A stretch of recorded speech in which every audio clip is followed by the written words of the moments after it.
պատկերացրու Սոֆիա Քոնոր Քեներին հենց այստեղ սանի թողնում։ Կոմիկկոնը մյուս շաբաթ է։ Ինչքան գեղեցիկ է, ինչքան սիրուն։ Հեյ, հարցական նշան։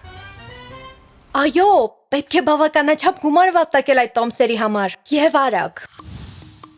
Թոշակի անցիր հարուստ, այս մեկը չի լինի։ Ինչպես վաստակել $1 000 000 60 օրում, մենք 60 օր չունենք։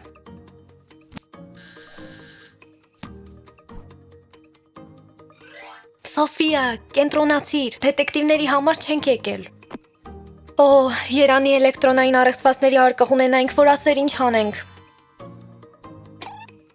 Մենք ունենք։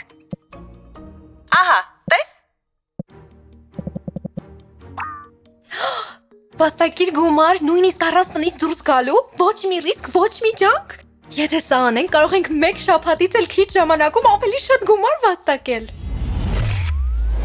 Երկու քույր մեծ երազանքներով, բայց դատարկ գրպաններով։ Այդպիսի վիճակը կարող է մարդկանց մղել վատ որոշումների, իսկ խաբեբաները միշտ պատրաստ են օգտվել նրանցից, ովքեր հեշտ փող աշխատել հույս ունեն։ Անունս Էվա Էլդորադո է, եւ ես աշխարհի լավագույն կիբերհետախույզն եմ։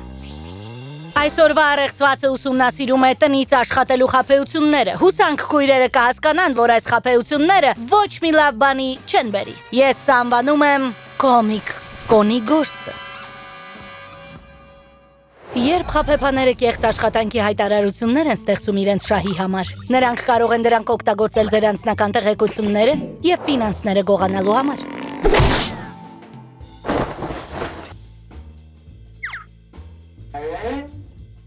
Լավ, ինչ աշխատանք է։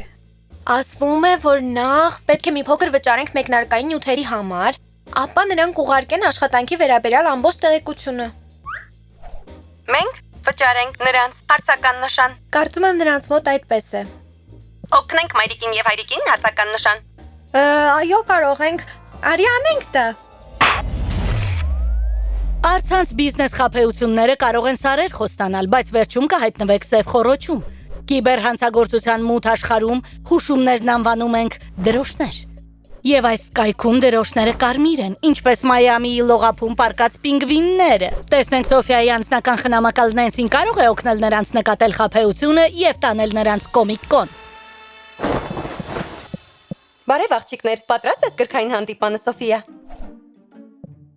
Բարև, Նենսի, չեմ կարող գալ։ Պետք է տնից աշխատեմ։ Տնից աշխատել? Ինչ նկատի ունես։ Ես վստահ չեմ, որ սա լավ գաղափար է։ Երբ ես քոլեջում էի, ինձ խաբեցին նմանատիպ մի գովազդով։ Գովազդում ասվում էր, որ եթե մի քանի ապրանք գնեմ եւ վաճառեմ ընկերներիս, շատ փող կվաստակեմ, բայց դա կեղծ էր։ Նրանք վերցրին փողս եւ ոչինչ չուղարկեցին։ Այնքան ամոթ էր։ Նաեւ նայեք։ Ընկերության կոնտակտային տվյալներ էլ չկան։ Ոչ հասցե, ոչ հեռախոսահամար։ Այո,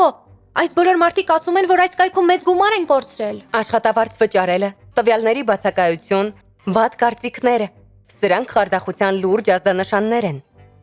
Վայ, մենք գրեթե խաբվեցինք։ Դե, կոմիկ-կոնին չհասանք։ Գումար եք փնտրում կոմիկ-կոն գնալու համար։ Եթե կամավոր դառնաք, տոմսերի կարիք չի լինի։ Ծանոթս այնտեղ է աշխատում։ Կարող եմ ծանոթացնել։ Հրաշալի կլինի։ Իհարկե, այո։ Շնորհակալություն, Նենսի։ Մենք գնում ենք կոմիկ-կոն, մենք գնում ենք կոմիկ-կոն։ Նենսին եկավ ճիշտ ժամանակին օգնելու նկատել կարմիր դրոշները, աշխատանքի համար վճարելը, ընկերության մասին տեղեկության բացակայությունը եւ բազմաթիվ բարկացած հաճախորդներ։ Աղջիկները կմասնակցեն միայն մի կոնի, կոմիկ-կոնին, 2 անվճար անցաթղթերով։ Եթե ձեր խնամակալության տակ եղած անձը խաբեության զոհ է դարձել, խրախուսեք նրան խոսել վստահելի մեկի կամ ձեզ հետ։ Հայտնեք, եթե դեպքը կասկածելի է թվում, ինչքան շատ աչք, այնքան լավ։ Եթե որևէ հարց ունեք, դիմեք տարածաշրջանային կենտրոնին կամ ձեր վստահելի գործընկերներին եւ հիշեք, որ պարտադիր չէ լինել աշխարհի լավագույն կիբերհետախույզը կիբերհանցագործությունների նշանները նկատելու համար։